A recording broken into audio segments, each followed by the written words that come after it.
Subscribe now and press the bell icon. Never miss an update.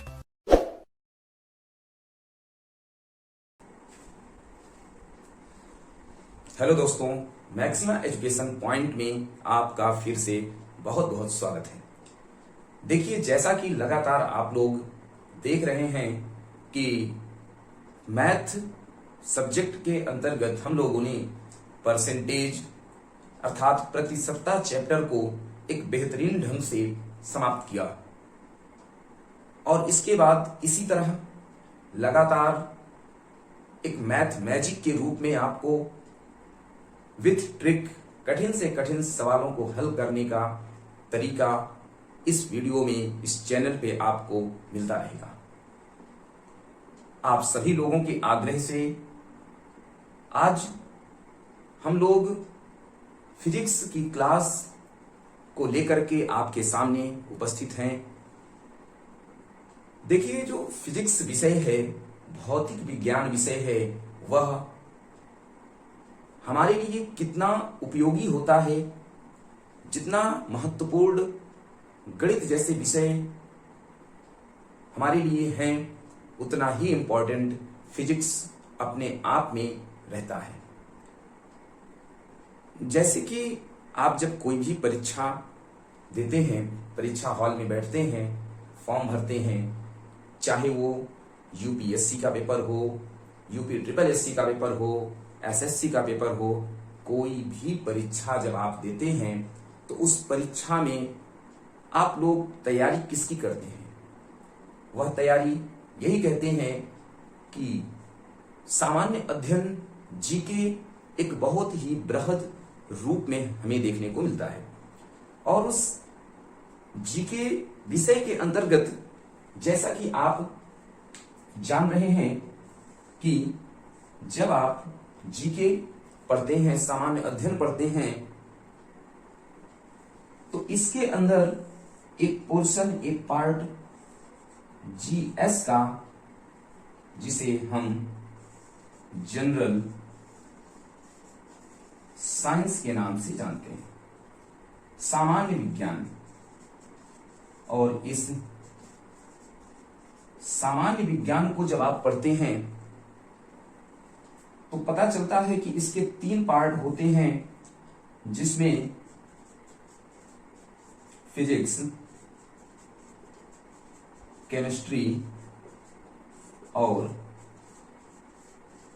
Biology. आज की class को देख करके आपको वाकई पता चलेगा कि फिजिक्स विषय हमारे लिए कितना महत्वपूर्ण है। जब आप परीक्षा में बैठते हैं, तैयारी करते हैं, तो इन तीनों विषयों में जो प्रश्न है वो सबसे ज्यादा प्रश्न बायोलॉजी से देखने को मिलते हैं। अर्थात अगर हम मान लें कि टोटल आने वाले प्रश्न 20 हैं, तो 20 में अकेले 10 प्रश्न बायोलॉजी के और 6 प्रश्न फिजिक्स के और 4 प्रश्न केमिस्ट्री के होते हैं। लेकिन वर्तमान समय में हो रहे जितने भी पेपर्स हैं, उनमें फिजिक्स लगातार बायोलॉजी की ओर बढ़ता हुआ दिखाई दे रहा है। अर्थात वो कहता है कि मैं भी तुम्हारे साथ कदम से कदम मिलाकर चलना चाहता हूं। अगर तुम्हारे 10 प्रश्न परीक्षा में पूछे जाते हैं तो मेरे 6 क्यों पूछे जाते हैं, मैं भी उस 10 की ओर बढ़ने का प्रयास करूंगा। अर्थात यह एक महत्वपूर्ण पोर्शन जो आपको देखने को मिलता है, तो आपको लगेगा क्या 6 नंबर के लिए या 6 क्वेश्चन के लिए मुझे फिजिक्स के इतने 20 से 25 चैप्टर्स पढ़ने पड़ेंगे? तो ऐसा नहीं है। इस पूरे के पूरे सिलेबस, फिजिक्स के सिलेबस में से 80% सिलेबस आपके केवल और केवल 4 चैप्टर से देखने को मिलते हैं। इसमें से 4 चैप्टर्स देखने को मिलते हैं, जिसमें सबसे पहला चैप्टर वेव, जिसे आप तरंग कहते हैं। दूसरा चैप्टर लाइट, जिसे आप प्रकाश कहते हैं। तीसरा साउंड, ध्वनि कहते हैं। और चौथा है हीट, से उष्मा कहते हैं। आप जब लगातार प्रश्नों को या पेपरों को देखेंगे तो पता चलेगा कि इन्हीं 4 चैप्टर से आपके सामने प्रश्न पूछे गए हैं। इसके अलावा ही जो फिजिक्स में क्वेश्चंस पूछे जाते हैं, ग्रेविटेशन चैप्टर से, ग्रेविटेशन के बाद आप देखेंगे डायमेंशन से पूछा जाता है। इस तरह आपका सिलेबस कवर होता है। लेकिन ये जो बचे हुए चैप्टर्स हैं, इनमें से केवल और केवल 20% क्वेश्चंस, जबकि इन 4 चैप्टर में से आपके 80% क्वेश्चन पूछे जाते हैं। तो हम लोग इन 4 चैप्टर को एक बेहतरीन ढंग से पढ़ने का प्रयास करेंगे, कॉन्सेप्ट समझ करके, क्योंकि जो क्वेश्चन पूछे जाते हैं परीक्षाओं में, UPSC, UP triple SC, SSC जैसी परीक्षाओं में जो प्रश्न पूछे जाते हैं, उनमें आपसे कॉन्सेप्चुअल क्वेश्चंस पूछे जाते हैं। तो जब तक आप कॉन्सेप्ट की ओर नहीं बढ़ेंगे तब तक फिजिक्स समझ में आने वाली नहीं है, क्योंकि फिजिक्स को व्यवहारिक रूप में उदाहरण से जोड़कर आपको पढ़ना पड़ेगा।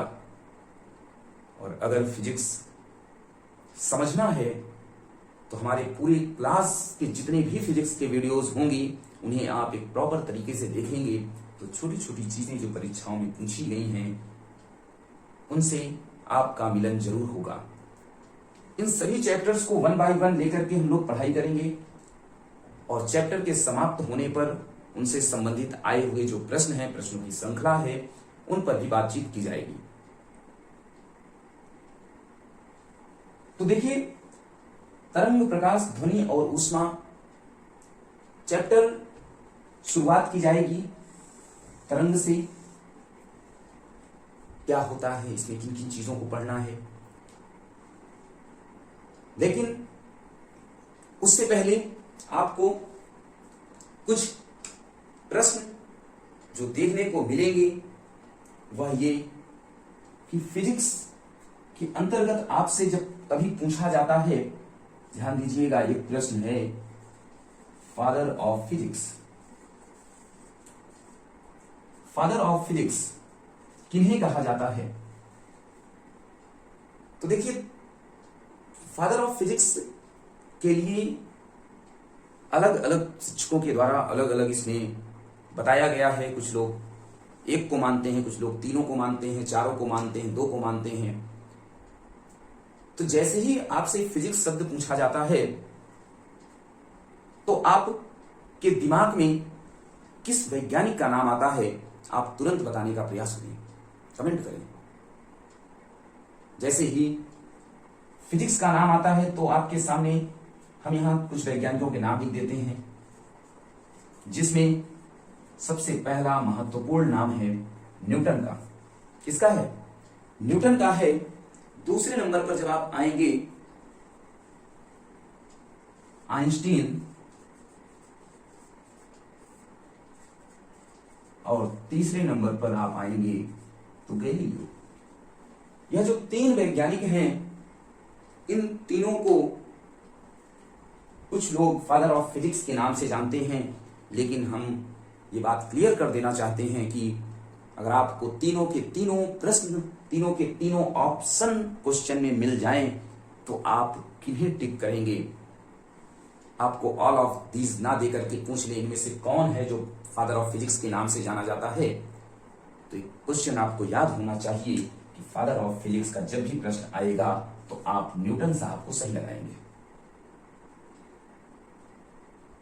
तो बचे हुए 2 आइंस्टीन और गैलीलियो, इनके लिए अलग अलग प्रश्न कभी कभी पूछता है कि फादर ऑफ मॉडर्न फिजिक्स, अगर तीनों ऑप्शन में है आपके इस क्वेश्चन के, ऑल ऑफ दीज है तो तीनों लगाएंगे। लेकिन एक ऑप्शन को अगर सही करने को कहता है तो फादर ऑफ फिजिक्स के रूप में न्यूटन को जाना जाता है, फादर ऑफ मॉडर्न फिजिक्स के रूप में आइंस्टीन को जाना जाता है, और father of observational physics, father of observational physics के रूप में गैलीलियो गैलीली को जाना जाता है। किसे? गैलीलियो गैलीली को जाना जाता है। क्या यह बात क्लियर हो रही है? क्या यह प्रश्न क्लियर हो रहा है कि फादर ऑफ फिजिक्स से संबंधित जो भी प्रश्न आएगा आप उसे सही करने का प्रयास करेंगे? ये बात दिमाग में बैठ जानी चाहिए कि सामान्य विज्ञान के अंतर्गत फिजिक्स एक महत्वपूर्ण भूमिका अदा करती है और उसके अंतर्गत ये सभी चैप्टर्स आपको देखने को मिलेंगे। फिजिक्स को समझना है, वनडे एग्जाम के फिजिक्स के अंतर्गत आने वाले सभी प्रश्नों को सही करना है तो आपको चैनल से जुड़ना पड़ेगा, क्लासेस वीडियोस को देखनी पड़ेंगी और नोट्स बनानी पड़ेंगी, क्योंकि बिना क्लास में जुड़े हुए आप उन सभी चीजों को समझ नहीं पाएंगे। क्लियर? ये बातें अगर समझ में आपको आ रही हैं तो वीडियो को लाइक करके बता दीजिए कि हाँ हमें चीजें समझ में आ रही हैं। चलिए, इसमें से अगर कुछ नोट करना चाहें तो कर सकते हैं। हम लोग स्टार्ट करेंगे चैप्टर की शुरुआत करने वाले।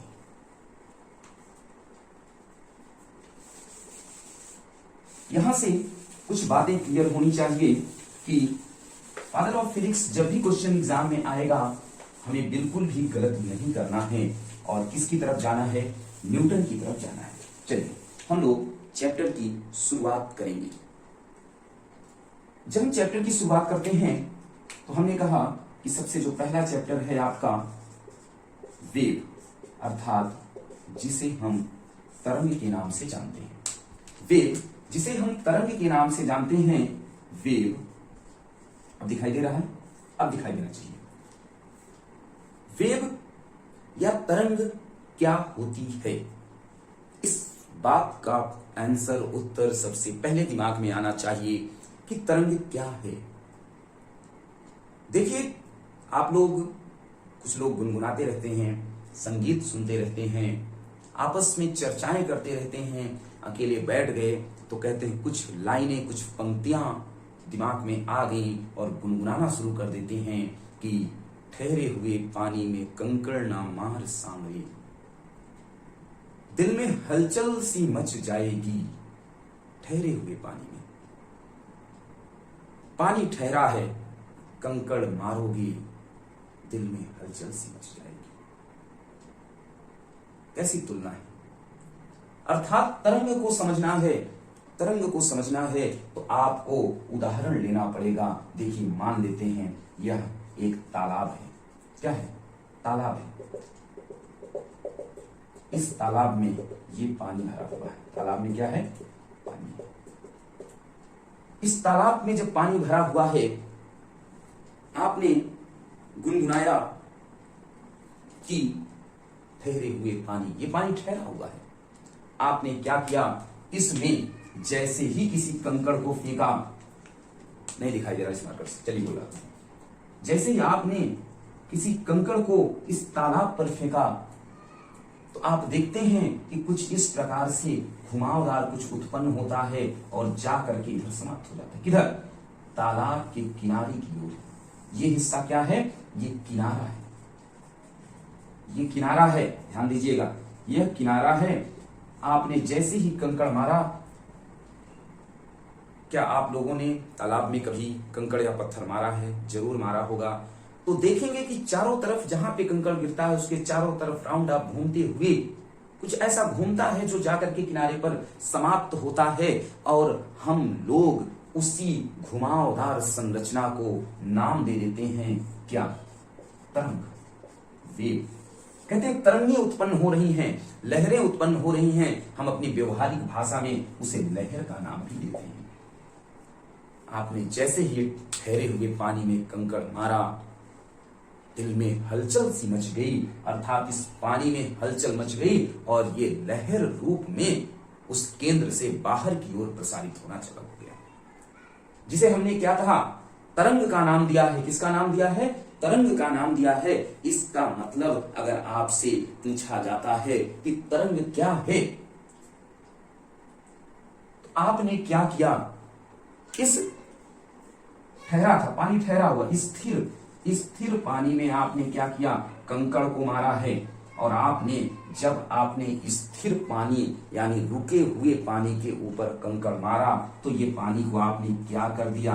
डिस्टर्बेंस कर दिया, अर्थात डिस्टर्ब कर दिया। क्या कर दिया? डिस्टर्ब कर दिया। और इसी को हिंदी में कहा जाता है विक्षोभ। क्या कहा जाता है? विक्षोभ कहा जाता है। और यह विक्षोभ कहाँ उत्पन्न हुआ? जल में उत्पन्न हुआ। और जल क्या है? एक प्रकार का माध्यम है। जल क्या है? एक प्रकार का माध्यम है। तो आप तरंग के बारे में क्या कहेंगे? तरंग के बारे में आप क्या कहेंगे? तरंग किसी, ध्यान दीजिएगा, तरंग किसी माध्यम में उत्पन्न एक प्रकार का, क्या है? एक प्रकार का विक्षोभ है। क्या है? विक्षोभ है। आपने क्या किया? कंकड़ मारा। तो तरंग किसी माध्यम में उत्पन्न एक प्रकार का विक्षोभ है। विक्षोभ का मतलब क्या है? डिस्टरबेंस है। डिस्टरबेंस है। आपने क्या किया? उस जल में, उस पानी में पत्थर को मारा और पत्थर को मारने से उस पानी में क्या हो गया? विक्षोभ उत्पन्न हो गया, जिसे हमने क्या नाम दिया? तरंग नाम दिया। इस तरीके से आपके दिमाग में यह बात आ रही होगी कि क्या माध्यम और भी कैसा हो सकता है। तो जैसे कि आप जानते हैं कि अब तरंग में क्या कोई दिक्कत? क्या कोई दिक्कत नहीं होनी चाहिए। अगर तरंग को समझने में कोई दिक्कत है तो आप कमेंट करके बता सकते हैं। अब देखिए, जब माध्यम की बात करेंगे कि माध्यम कैसा होगा, तो माध्यम आपका ठोस भी हो सकता है, द्रव भी हो सकता है और गैस भी हो सकता है। तीनों में से किसी प्रकार के माध्यम में आप डिस्टरबेंस उत्पन्न करेंगे तो जो लहरें उत्पन्न होंगी, जो विक्षोभ उत्पन्न होगा, उसी विक्षोभ को क्या नाम दिया गया है? तरंग नाम दिया गया है। ये बात क्लियर हो जानी चाहिए। चलिए, तो क्या तरंग की बात यहीं से समाप्त हो जाती है? तो उत्तर आता है नहीं, क्योंकि तरंगें उत्पन्न कहां हो रही हैं? तो तरंगें किसी माध्यम में उत्पन्न हो रही हैं। इसका मतलब है कि माध्यम के अनुसार तरंगों का विभाजन भी होगा, उसे भी हमें समझना पड़ेगा। चलिए, इसका स्क्रीनशॉट नोट कर लीजिए, हम लोग आगे बढ़ेंगे। क्लियर हो गया? चलिए, तो देखिए, तरंग को समझने के बाद हम लोग देखने का प्रयास करेंगे कि तरंगों का विभाजन कितनी प्रकार से होता है। आप लोग थोड़ा धैर्य बनाकर रखेंगे। चैप्टर बहुत बड़े नहीं हैं, मेन चीजें हमें पढ़नी हैं, और जैसे ही चैप्टर समाप्त होगा, इससे आने वाले समस्त प्रश्नों को आपके सामने लाया जाएगा। क्लियर है? तो जैसा कि हम देख रहे हैं कि तरंगों का विभाजन, तो तरंगें उत्पन्न कहां हो रही थी? माध्यम में उत्पन्न हो रही थी। इसका मतलब है कि माध्यम के अनुसार, ध्यान देंगे, माध्यम के अनुसार तरंगें दो प्रकार की होती है। दो प्रकार की होती है। माध्यम के अनुसार तरंगें दो प्रकार की होती हैं, तो दोनों का नाम बता दीजिए, वो कौन कौन सी तरंगें हैं। जिसमें सबसे पहली तरंग आप जानते हैं, जिसे हम यांत्रिक तरंग कहते हैं। क्या कहते हैं? यांत्रिक तरंग कहते हैं। इंग्लिश इसका क्या होगा? तो इसका इंग्लिश होता है मैकेनिकल वेव। क्या होता है? मैकेनिकल वेव होता है। यांत्रिक तरंग होती है। और दूसरी जो तरंग है, जिसे हम अयांत्रिक तरंग कहते हैं, अयांत्रिक तरंग कहते हैं, अर्थात जिसका इंग्लिश नॉन मैकेनिकल होता है। क्या होता है? नॉन मैकेनिकल वेव होता है। दो प्रकार की तरंगे हैं, यांत्रिक तरंगे mechanical wave and non mechanical wave होता है। चलिए, माध्यम के अनुसार बात करेंगे तो माध्यम किसी भी प्रकार का हो सकता है। उस माध्यम के अनुसार जब हमने तरंगों को बांटा, तो तरंगें दो प्रकार की, एक यांत्रिक तरंग और दूसरा अयांत्रिक तरंग। सबसे पहले हम लोग समझेंगे कि ये यांत्रिक तरंगें क्या होती हैं। तरंगें हैं, गमन करेंगी। आप लोगों ने किताबों में परिभाषा पढ़ी है कि यांत्रिक तरंगें ऐसी तरंगें जिन्हें चलने के लिए माध्यम की आवश्यकता होती है। क्या पढ़ा है? ऐसी तरंगें जिन्हें चलने के लिए माध्यम की आवश्यकता होती है, जिन्हें चलने के लिए माध्यम की आवश्यकता होती है, यांत्रिक तरंगें कहलाती हैं। ऐसी तरंगें जिन्हें चलने के लिए माध्यम की आवश्यकता होती है, उन सभी तरंगों को हम यांत्रिक तरंगें कहते हैं।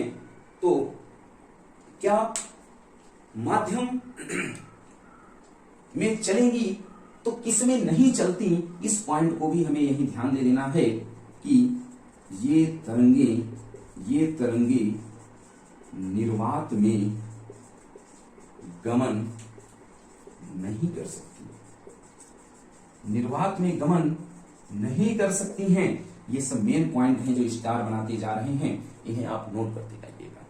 आपके दिमाग में एक प्रश्न आ रहा होगा कि सर व्यवहारिक रूप से जोड़कर इसे बताइए कि कैसे यांत्रिक तरंगों को चलने के लिए या गमन करने के लिए माध्यम की आवश्यकता होती है।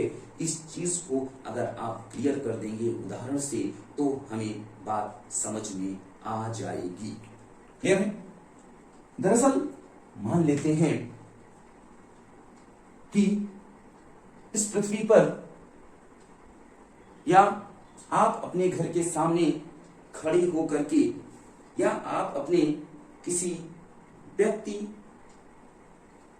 मित्र यार से कोई बात कहना चाहते हैं, जैसे मान लीजिए यह आप हैं, यह कौन है? आप हैं और यह कोई आपकी मित्र है, यह आप हैं, यह आपकी कोई मित्र है और आपको उससे कुछ कहना है। बड़े दिनों के बाद आपने दिल में मन में जो बात छुपा करके रखी थी उसको कहना चाहते हो और आप घर से बाहर निकले, बकायदे का हाथ में फूल ले लिए। देखिए हाथ पे आपने फूल ले लिया और फूल ले करके जाते हैं उसके पास और कुछ कहना चाहते हैं। आपने उससे कहा कि यू आर सो ब्यूटीफुल, तुम बहुत अच्छी हो। क्या ये सुन पाएगी? जरूर सुनेगी। आपने अपनी बात इसे कही, ये जरूर सुनेगी। अब ये बात अलग है कि उसका प्रत्युत्तर कैसा हो। आपको धन्यवाद भी मिल सकता है और आपकी पिटाई भी हो सकती है। अर्थात आप अनजान व्यक्ति, किसी भी अनजान व्यक्ति को जाकर के ये नहीं कहेंगे यू आर सो ब्यूटीफुल, फंस जाएंगे। वो बात आपकी सुनेगी। अर्थात आपने क्या किया, घर से बाहर निकल करके अपनी बात जब किसी व्यक्ति को बताई तो उसने आपकी बात सुन ली, क्योंकि इन दोनों के बीच में एक माध्यम था और उस माध्यम में कौन था? वायु थी। कौन थी? वायु थी। आपने अपनी बात रख दी। लेकिन ये बात क्या क्लियर कर रही है कि तरंग जिन्हें चलने के लिए माध्यम की आवश्यकता होती है। आपने अपनी बात बोली, माध्यम था, आपकी बात यहां तक पहुंच गई। आपने कहा नहीं, I am the special person of the earth, मैं अपनी बात को इतना स्पेशल हूं कि सबके सामने नहीं कहूंगा, मैं जाऊंगा अंतरिक्ष में और वहां अपनी बात कहूंगा। तो आप कहां पहुंच गए? आप पहुंच गए अंतरिक्ष में। आप कहां पहुंच गए? अंतरिक्ष में पहुंच गए। और जब अंतरिक्ष में पहुंच करके आप ये खड़े हैं और आपने अपनी बात को इससे बोला और ये व्यक्ति यहाँ पे क्या है? खड़ा हुआ है। तो आप बताइए, क्या ये आपकी बात को सुन पाएगी या पाएगा कि नहीं? नहीं, ये आपकी बात को बिल्कुल भी सुन नहीं पाएगा, क्योंकि इन दोनों के बीच में अंतरिक्ष में अब जो वायु हुआ करती थी वह नहीं है। इसका मतलब क्या है? निर्वात है। क्या है? निर्वात है। ये तरंगे निर्वात में गमन नहीं कर सकती हैं, क्योंकि अगर निर्वात में गमन कर सकती तो आप दुनिया के सबसे अच्छे व्यक्ति हो जाते। आप अपनी बात को अंतरिक्ष में जाकर भी किसी के सामने प्रस्तुत कर देते। तो ये दोनों बातें, दोनों पॉइंट, दोनों बिंदु क्लियर हो जाने चाहिए कि ऐसी तरंगे जिन्हें चलने के लिए माध्यम की आवश्यकता होती है उन्हें यांत्रिक तरंगे कहते हैं। तो उदाहरण में आप लिखेंगे ध्वनि, ये बार बार प्रश्न पूछा है, ध्वनि तरंगे कैसी हैं? तो ध्वनि तरंगे यांत्रिक तरंगे होती हैं। ध्वनि तरंगे यांत्रिक तरंगे होती हैं। ध्वनि तरंगे कैसी होती हैं? यांत्रिक तरंगे होती हैं।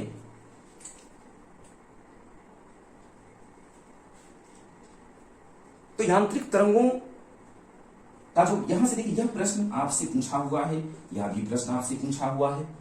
अर्थात यांत्रिक तरंगों का जो कॉन्सेप्ट है वह आपके दिमाग में आ जाना चाहिए कि ऐसी तरंगे जिन्हें चलने के लिए माध्यम की आवश्यकता होती है उन्हें यांत्रिक तरंगे कहते हैं। तत्पश्चात ये तरंगे निर्वात में गमन नहीं कर सकती। आपने कैसे सिद्ध किया? उदाहरण के द्वारा आपने सिद्ध कर दिया कि हाँ, कैसे ये नहीं चल सकती। ध्वनि बोल ही तो रहा था, इशारा तो नहीं कर रहा था, बोल रहा था, ध्वनि उत्पन्न कर रहा था, अर्थात ध्वनि तरंगे यांत्रिक तरंगे होती हैं। तो आप बताएंगे वीडियो में, लास्ट में आपको कमेंट जरूर करना है और यह बताना है कि तरंग का जो कॉन्सेप्ट है वह आपको समझ में आया कि नहीं आया। आपको लाइक करना है, ज्यादा से ज्यादा लोगों को जोड़िए, क्योंकि इस तरीके से बेसिक कॉन्सेप्चुअल तरीके से आपको फिजिक्स और कहीं नहीं मिलने वाली। तो आप लोग इसे भी नोट कर लेंगे। हम लोग अगली क्लास में इसके बचे हुए पार्ट अयांत्रिक तरंगे और फिर देखेंगे कि और तरंगों का क्या क्या क्लासिफिकेशन होता है। तो इसी के साथ क्लास को ओवर करेंगे। Thank you.